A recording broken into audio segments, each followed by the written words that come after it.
जरा सोचो, अगर तुम्हें 40 करोड़ रुपए दिए जाएं, वो भी सिर्फ इस चीज के लिए कि तुम्हें बस एक बड़े से व्हाइट रूम में लगातार 50 दिनों तक बिना बाहर आए रहना है। कुछ ऐसा ही होता है केट और माइक के साथ। कहानी की शुरुआत में हमें एक कपल केट और माइक को एक बड़े से व्हाइट रूम में घूमता हुआ दिखाया जाता है। इस रूम में सभी चीजें व्हाइट कलर की थी। दरअसल केट और माइक पर वुआन नाम की एक डॉक्टर एक्सपेरिमेंट कर रही थी, जिसमें इन दोनों को इस व्हाइट रूम में लगातार 50 दिनों तक बिना बाहर आए रहना था। और अगर वो दोनों उस रूम में 50 दिन तक रुक गए तो उन्हें $5 मिलियन यानी 40 करोड़ रुपए इनाम के तौर पर मिलेंगे। लेकिन अगर उन दोनों में से किसी एक ने भी हार मानी तो ये इनाम घटकर $1 मिलियन यानी 8 करोड़ रुपए ही रह जाएगा। इस एक्सपेरिमेंट के रूल के हिसाब से इस रूम में उन दोनों के अलावा और कोई नहीं रहेगा, ना ही वो किसी से मिल पाएंगे और इनके पास एंटरटेनमेंट का भी कोई जरिया नहीं होगा। अब ये दोनों बहुत खुश थे क्योंकि इन्हें लग रहा था कि ये पैसे कमाने का सबसे आसान तरीका है। यहाँ पर ये आपस में डिस्कस करने लगते हैं। केट माइक से कहती है कि मैं इन $5 मिलियन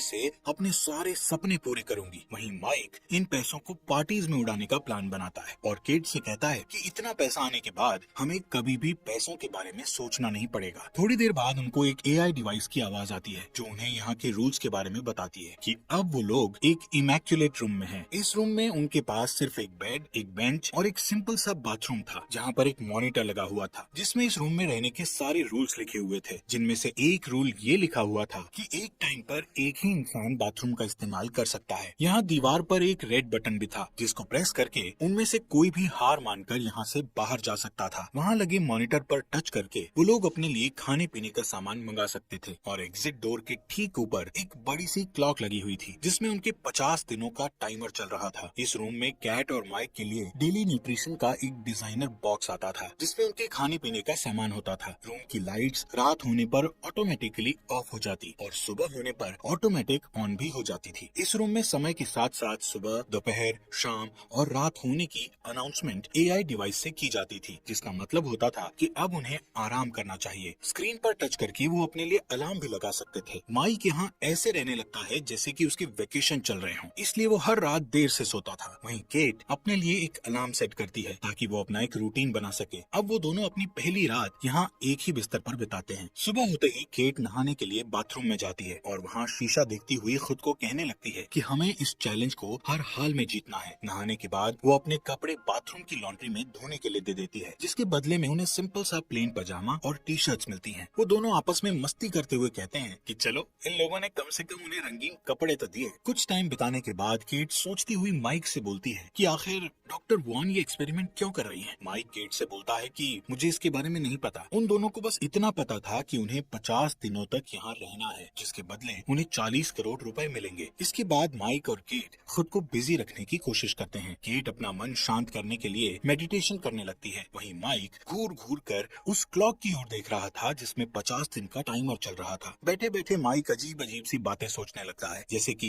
यहाँ की दीवारों का रंग सफेद ही क्यों किया गया है। केट उसे बार बार कहती है कि उसे लगातार उस क्लॉक की ओर नहीं देखना चाहिए, बल्कि उसे यहाँ टाइम बिताने के बाद मिलने वाले 40 करोड़ रुपए के बारे में सोचना चाहिए। लेकिन माइक के लिए ये बिल्कुल भी आसान नहीं था, क्योंकि वो कुछ दिन से सही से अपनी नींद भी पूरी नहीं कर पा रहा था। वहीं केट अपना डेली रूटीन जारी रखती है और वो माइक का ध्यान उस क्लॉक से हटाने के लिए उसे कुछ टाइम रनिंग करने को कहती है। जब केट मेडिटेशन कर रही होती है तो माइक भी उसे देखकर रनिंग करने लगता है। इसके बाद टाइम पास करने के लिए वो दोनों बच्चों वाले गेम्स खेलने लगते हैं और साथ ही डांस करते हैं। यहाँ पर जैसे ही वो दोनों अपने कपड़े लॉन्ड्री में धोने के लिए देते हैं तो वापस उन्हें वही सेम पजामे मिल जाते हैं। ऐसे ही कुछ हफ्ते बीत जाने के बाद कुछ ऐसा होता है कि माइक को उस रूम में एक कीड़ा दिखता है और वो उससे बात करने लगता है। माइक उसे खाना खिलाने की कोशिश करता है, लेकिन जैसे ही वो फर्श पर अपनी मिल्क शेक की कुछ बूंदे गिराता है तभी एआई डिवाइस की आवाज आती है जो उसे कहती है कि ये खाने पीने का सामान सिर्फ तुम दोनों के लिए है। माइक यहाँ पर थोड़ा परेशान हो जाता है और उस एआई डिवाइस से कहता है कि ये कीड़ा यहाँ भूख की वजह से मर जाएगा, इसलिए मैं बस इसे यहाँ से बाहर निकालने की रिक्वेस्ट कर रहा हूँ। केट माइक को समझाने की कोशिश करती है कि जिस स्पीकर से एआई डिवाइस की आवाज आती है वो दोबारा किसी चीज को नहीं दोहराता, लेकिन माइक केट से कहता है कि मुझे इस कीड़े को बाहर निकालना ही पड़ेगा वरना ये यहीं पर मर जाएगा। इतना कहता हुआ वो उस रूम में लगे रेड बटन की ओर जाने लगता है। यहाँ पर इन दोनों के बीच बहस होने लगती है। केट कहती है कि वो बटन दबाने पर हम ये चैलेंज हार जाएंगे और उन्हें यहाँ से खाली हाथ बाहर निकाल दिया जाएगा। हालांकि माइक बाहर नहीं जा रहा था, वो बस उस कीड़े को बचाने की कोशिश कर रहा था। इसके बाद माइक उस कीड़े को नीचे रखकर केट को कहता है कि ये कीड़ा एक लिविंग थिंग है और तुम्हें इस पर जरा सी भी दया दया नहीं आ रही? जिस पर केट उससे कहती है कि तुम्हें ऐसा इसलिए लग रहा है क्योंकि तुम एक वेजिटेरियन इंसान हो। ऐसे ही काफी देर तक इनकी बहस चलती है और गुस्से में केट वहाँ से आगे बढ़ने लगती है कि तभी बातों ही बातों में गलती से उसका पैर उस कीड़े के ऊपर टिक जाता है, जिससे वो कीड़ा वहीं पर मर जाता है। केट माइक से बोलती है कि ऐसा उससे गलती से हुआ है, लेकिन माइक ये मानने को तैयार नहीं होता और गुस्से में आकर वो एक कोने में अपना पूरा दिन बिता देता है। इस रूम के रूल्स के अकॉर्डिंग उन्हें 2 ट्रीट्स लेने की परमिशन थी, इसलिए माइक केट से कहता है कि मैं अपनी एक ट्रीट लेने वाला हूँ। केट उसे याद दिलाती है कि ऐसा करने से उनके प्राइज मनी से $1,00,000 कम हो जाएंगे, इसलिए वो माइक को ऐसा करने से मना करती है। लेकिन फिर भी माइक अपनी ट्रीट लेने चला जाता है और बदले में उसे एक ग्रीन कलर का स्केच मिलता है। माइक कहता है कि इससे तो उसका कुछ होने वाला नहीं है, फिर भी कम से कम अब दीवार पर आर्ट बनाकर टाइम पास तो कर ही सकता हूँ। अब जैसे ही कैट उसे दीवार पर ड्राइंग करते हुए देखती है तो वो उससे खुद का पोर्ट्रेट बनाने को कहती है, जिस पर माइक भी उसका पोर्ट्रेट बनाने लगता है। काफी टाइम बाद केट बोर होकर यहाँ से चली जाती है क्योंकि वो माइक के लिए एक मॉडल नहीं बनना चाहती थी। वहीं माइक तब तक ड्राइंग करता रहता है जब तक वो उस स्केच को खत्म नहीं कर देता। वो पूरे बाथरूम और टॉवल को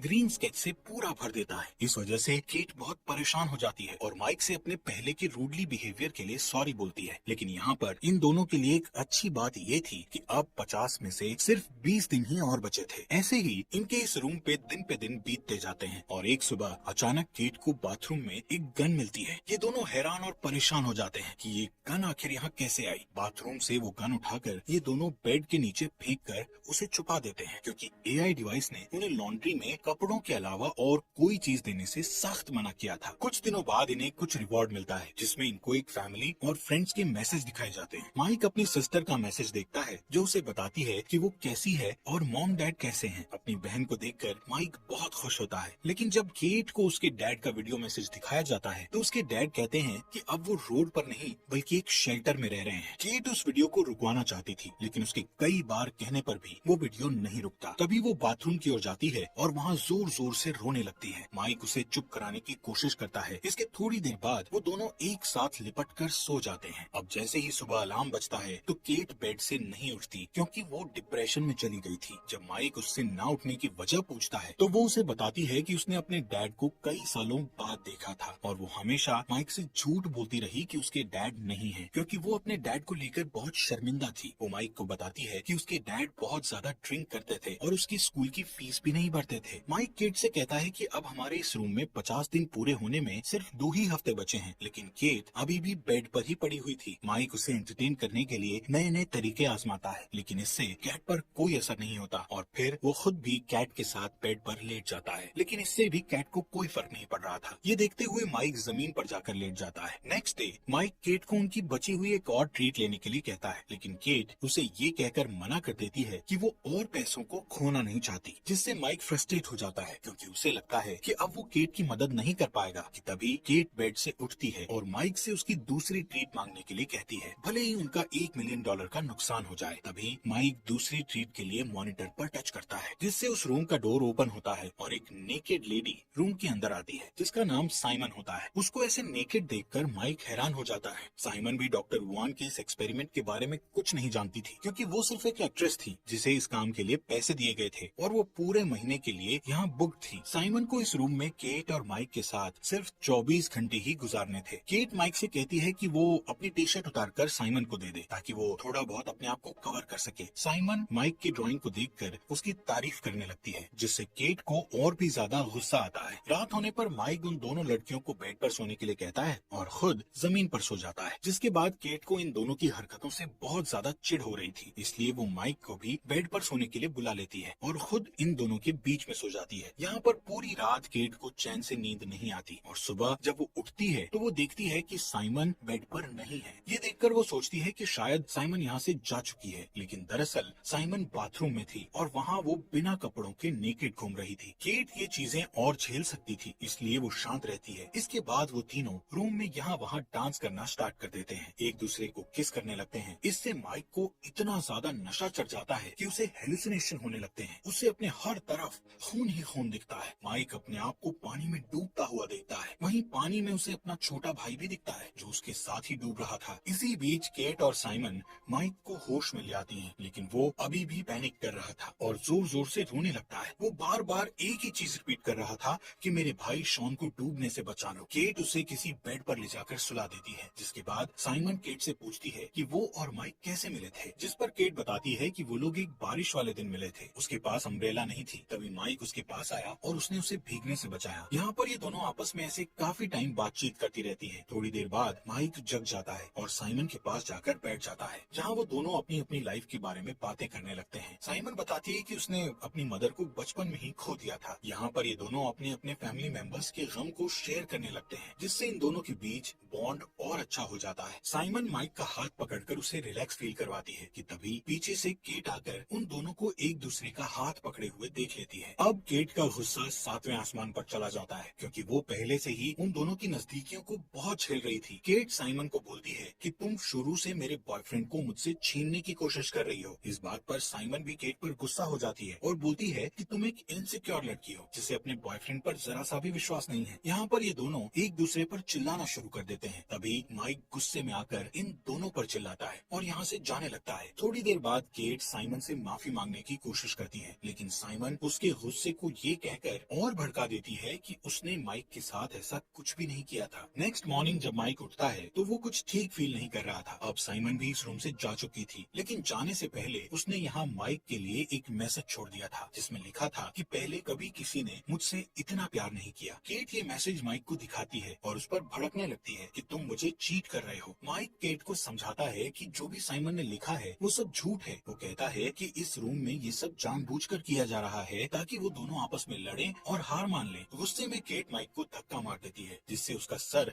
दीवार से टकरा जाता है और उसके सर से खून बहने लगता है। माइक केट से दूर चला जाता है और उसे कहता है कि उसने कभी भी उसे धोखा नहीं दिया, तब भी नहीं जब वो न्यूयॉर्क चली गई थी। वो हमेशा चाहता था कि केट कभी भी अनकंफर्टेबल फील ना करे, इसलिए उसने अपने कई सारे दोस्तों से मिलना छोड़ दिया। उसने अपने कॉलेज की पढ़ाई भी पूरी नहीं की ताकि वो केट के साथ घर पर रह सके। जब वो डिप्रेस थी तब भी वो उसके साथ था और इन सब के बदले में उसे क्या मिला? बस उसका शक और नफरत। यहाँ पर केट माइक से माफी मांगती है कि मुझसे गुस्से में ऐसा हो गया। तभी माइक को बहुत अजीब सा फील होने लगता है। वो कहता है कि उसे डॉक्टर की जरूरत है। केट जल्दी से उसके लिए मिल्क शेक लाती है और एक टॉवल से उसके सर की चोट को कवर करती है, जिसके बाद वो माइक को कहती है कि उनके इस रूम के कॉन्ट्रैक्ट में मेडिकल रिसोर्सेज के बारे में नहीं लिखा। माइक ये सुनकर बिल्कुल भी विश्वास नहीं कर पाता कि वो केट से क्या सुन रहा है। वो केट से पूछता है कि क्या सच में तुम्हें मेरी इस चोट की चिंता है? दरअसल माइक की चोट काफी छोटी सी थी और धीरे धीरे उससे खून आना बंद भी हो जाता है। लेकिन माइक ये बात सोचकर बहुत परेशान होता है कि क्या होता अगर केट गुस्से में